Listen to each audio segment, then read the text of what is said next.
ने तबस्सुम रखा था, न जाने क्या सोच कर। शायद मैं उनके लबों का तबस्सुम थी। बहन भाइयों में सबसे छोटी, मगर सबसे ज़्यादा खूबसूरत। ये मैं नहीं कहती, मेरे बारे में सारा ख़ानदान कहता था कि खूबसूरती अल्लाह का इनाम होती है और ये हर किसी को नहीं मिलती।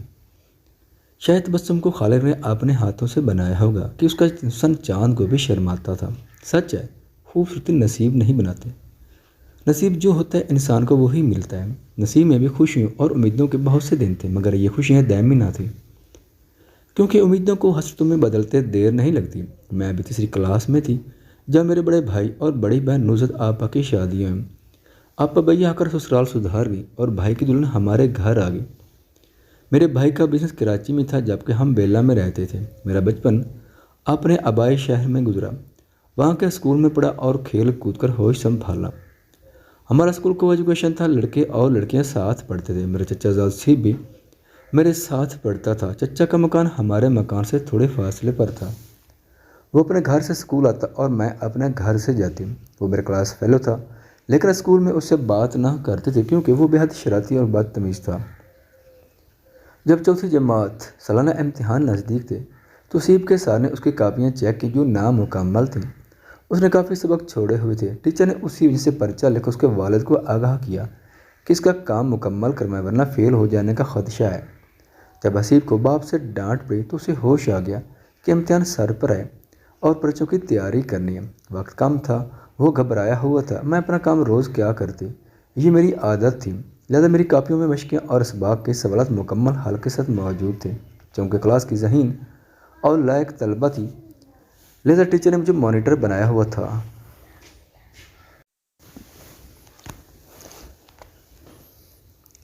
मेरी कापियाँ साल भर का काम मुकम्मल है और वो कभी अपनी कापियाँ मुकम्मल नहीं करता था। उसने मुझसे रियाज की कापी मांगी जो कि वो किताबों और कापियों को लकीरें डालकर गंदा कर देता था और स्याही के धब्बे लगा देता था। लिहाजा मैंने उसे अपनी कापी देने से इनकार कर दिया। मुझे डर था कि कहीं ये उन्हें भी ना फाड़ कर वापस करे, जैसा कि वो अपनी कापियों में से सफ़े फाड़कर उन्हें ढीला और बेकार कर दिया करता था। वो मेरा चचा ज़ाद ज़रूर था, मगर अपनी लापरवाह तबीयत की वजह से मुझसे उससे नफ़रत हो गई।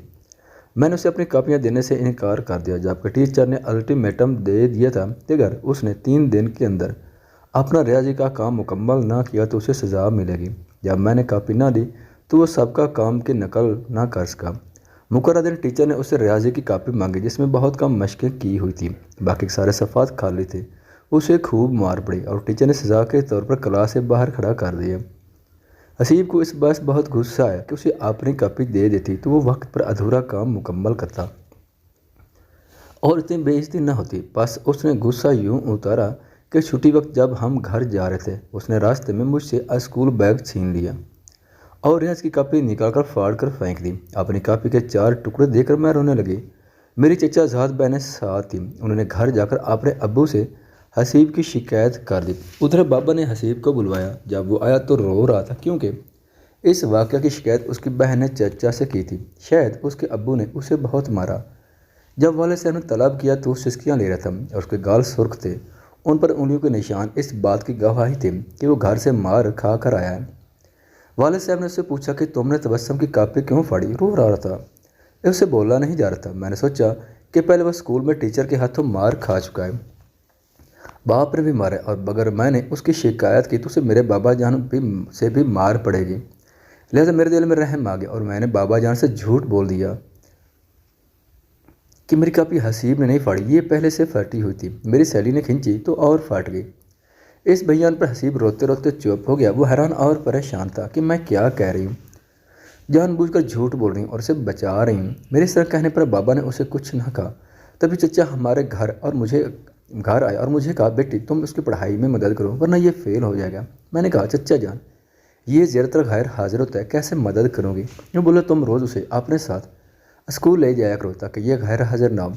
बाप के डर से वो रोज़ सुबह वक्त पर तैयार होकर मेरे हमरा स्कूल जाने लगा। यूँ हम रास्ते में बातें करते जाते और फिर हमारी दोस्ती हो गई। चौथी जमात में मैं अव्वल आई, हसीब भी पास हो गया। हम 5वीं में साथ स्कूल जाते थे। मेरी वजह से उसने बाकायदा स्कूल जाना शुरू कर दिया और होमवर्क भी बाकायदगी से करने लगा। जो उसे ना आता वो मुझसे समझ लेता। यूँ उसने पढ़ाई में दिलचस्पी लेनी शुरू कर दी। اب ہم ٹیوشن بھی ساتھ جاتے کیونکہ آگے چھٹی میں سالانہ امتحان بورڈ کے تھے۔ بڑے بھائی کا بزنس کراچی میں سیٹ ہو گیا، انہوں نے بابا جان اور امی سے اصرار شروع کر دیا، میں وہاں مکان لے رہا ہوں، آپ سب لوگ وہاں شفٹ ہو جائیں۔ بھائی پہلے بھابھی اور مجھ سے بڑی بہن گلنسر کو کراچی لے آئے۔ والدہ نے کہا کہ تبسم چھٹی پاس کر گئی، ہم بھی آ جائیں گے۔ جب یہ سنتی کہ ہم کراچی چلے جائیں گے تو میرا دل بیٹھ جاتا۔ مجھے اپنا چھوٹا سا شہر اور اسکول بہت پسند تھا، میں اور کہیں جانا نہیں چاہتی تھی، لیکن مجبوری تھی کہ والدین جہاں جاتے ہیں بچوں کو بھی ساتھ جانا پڑتا ہے، تبھی بچوں کے معصوم دنوں کی یادیں ماضی کی گرد میں بکھر جاتی ہیں۔ انہیں دنوں چچا کی بیٹی رابعہ کی شادی ہوئی، مہندی میں سب نے چوڑیاں پہنی۔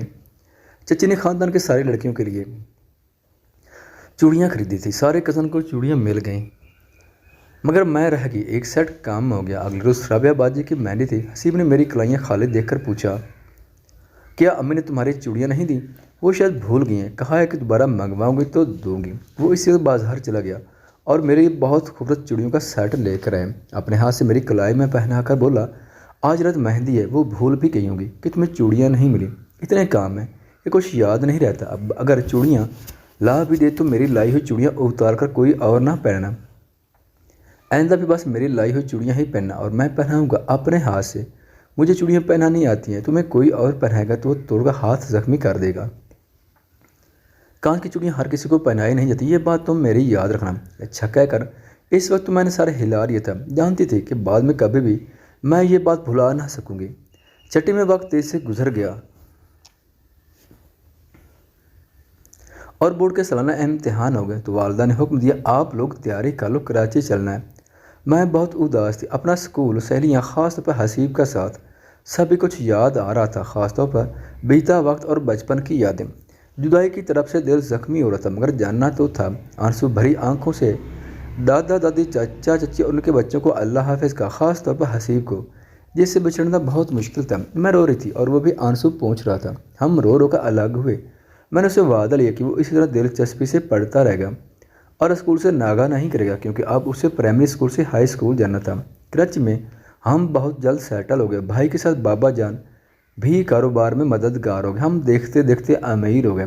والد نے ایک شاندار گھر خرید لیا جو ڈبل سٹوری تھا اور جس میں بہت سے کمرے تھے، ہم سب کے بیڈ روم تھے۔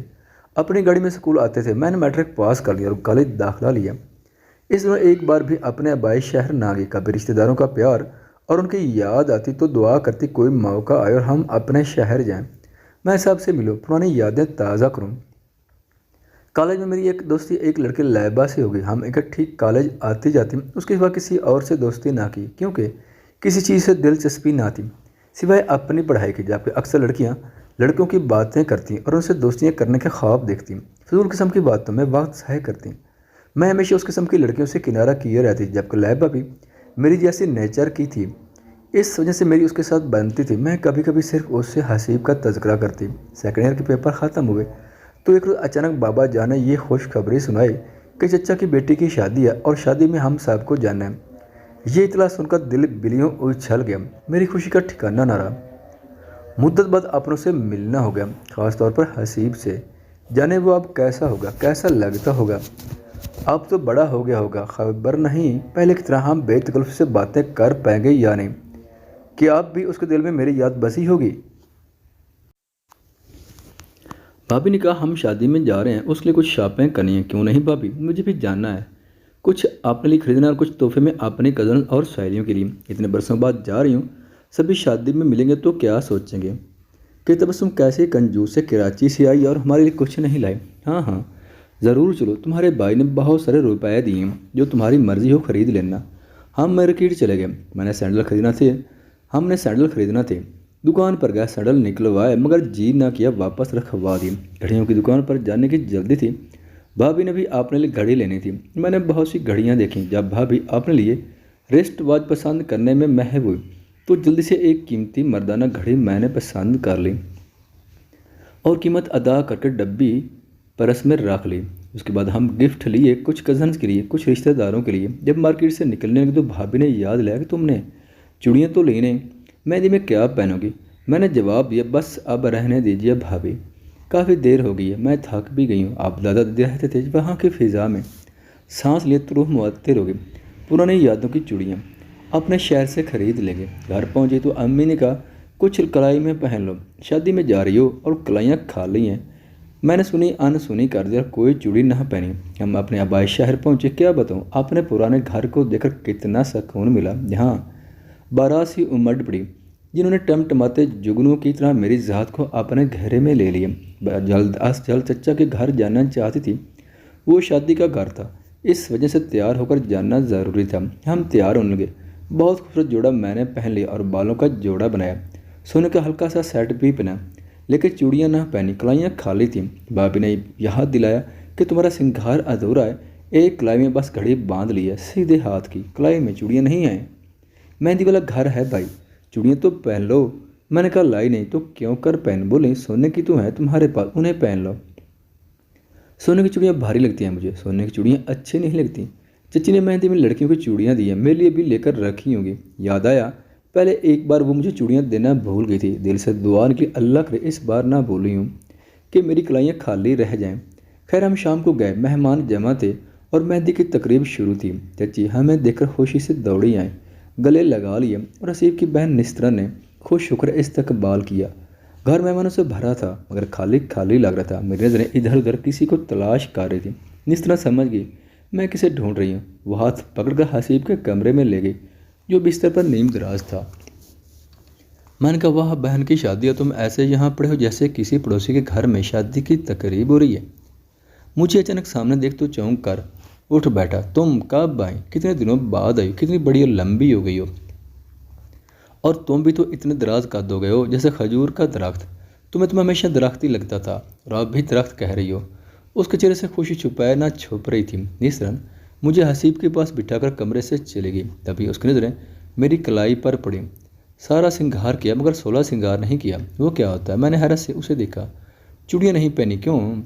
मैं मज़े की दुनिया में खो गई। तुमने ही तो कहा था किसी और से कांच की चूड़ियाँ ना पहनना वरना हाथ जख्मी हो जाएंगे। हर किसी को कांच की चूड़ियाँ पहनाई नहीं आती। मेरे इस फिक्र पर मुस्कुराहट उसके लबों पर फैल गई। जल्दी से अलमारी खोली और डबिया निकाल कर चूड़ियाँ मेरी कलाई में पहना दी। कहने लगा मुझे यकीन था कि मेरी कही हुई बात तुमने याद रखी होगी, तभी तुम्हारे लिए मैंने ये चूड़ियाँ ली हैं। इसे पहन लो, तुम पहना दो मेरी कलाई में। तभी किसी के आने की आहट हुई। कहा तुम्हें चूड़ियाँ पहनानी आती हैं मगर मुझे घड़ी पहनाना नहीं आती, तुम खुद पहन लो। ये खरीद ली थी कि तुम आओगी तो पहना दूंगा। और मैंने भी एक चीज़ लिया तुम्हारे लिए। क्या है? कराची का तोहफा। ये कहकर घड़ी निकाल कर तेज से कमरे से निकल आई। शादी में तमाम वक्त मैं बहुत खुश रही, उड़ी उड़ी फिरती थी। लगता था वो खुशियाँ जो दूर चली गई थी आज फिर से पलट आई हैं और बहुत करीब आ गई। वो सारी मुसरतें जिनकी चाह में मैंने इतने दिन जुदाई के काटे थे, शादी का हंगामा ख़त्म हो गया। हफ्ता बाद हमारी वापसी की तैयारी होना थी और दिल अभी से धड़क रहा था जैसे कोई बहुत बड़ी बात होने वाली हो। अगले दिन चच्ची से मिलने ख़ास तौर पर गई। वो मुझे देखकर मदद करने लगी। बेटी माफ़ करना, मैं फिर भूल गई, तुम्हें चूड़ियों का सेट देना था, हालांकि तुम्हारे लिए भी लिया था मगर शादी के हंगामे में देना याद नहीं रहा। कोई बात नहीं चच्ची, मैंने ख़रीद लिया था और पहन भी लिया। ये देखिए, मुझे पता है आपकी याददाश्त का, भूल जाती हैं आप मुझे हमेशा। वो और ज़्यादा शर्मिंदा होगी। गले लगाकर प्यार करने लगी। फिर कहा आइंदा हरगिज़ ना भूलूंगी। हसीब की शादी पर। हसीब की शादी पर? मैंने हैरत से पूछा। चच्ची क्या हसीब की शादी हो रही है? हाँ बेटी, जल्दी उसका घर बसाऊंगी। अकेली रह गई हूँ ना, अब उसकी बारी है। किसके साथ हो रही है? हसीब की शादी। मैंने उम्मीद बेम भरे लहजे में पूछा। तुम्हारी बहन के साथ। अभी कल ही तो बड़े भैया और भाभी से बात तय हुई है। जैसे चच्ची ने मेरी रूह को मेरे बदन से खींच लिया, जैसे वो सारी चूड़ियाँ जो मेरे सीधे हाथ की कलाई में खन खनाती थी उन्हें तोड़ के किसी ने मेरे जिस्म की रग रग में उतार दिया। मैंने जल्दी से अपने आंसू की आस्तीन से पूछ लिया और अल्लाह हाफ़िज़ कहकर उनके घर से निकल पड़ी। घर पहुंची तो मुझसे बड़ी बहन रूहाना और हसीब की शादी का चर्चा हो रहा था। अब्बाजान कह रहे थे मार्च में उनकी तारीख रख लेते हैं, रूहाना के फ़र्ज से फ़ारिग हो जाऊँ तो तबस्सुम के रिश्ते के बारे में सोचेंगे। तभी अम्मी ने कहा हाँ, उसके बाद तबस्सुम की बारी है, वो सबसे छोटी और आखिरी है। जब तक रूहाना की शादी होगी वो BA कर लेगी।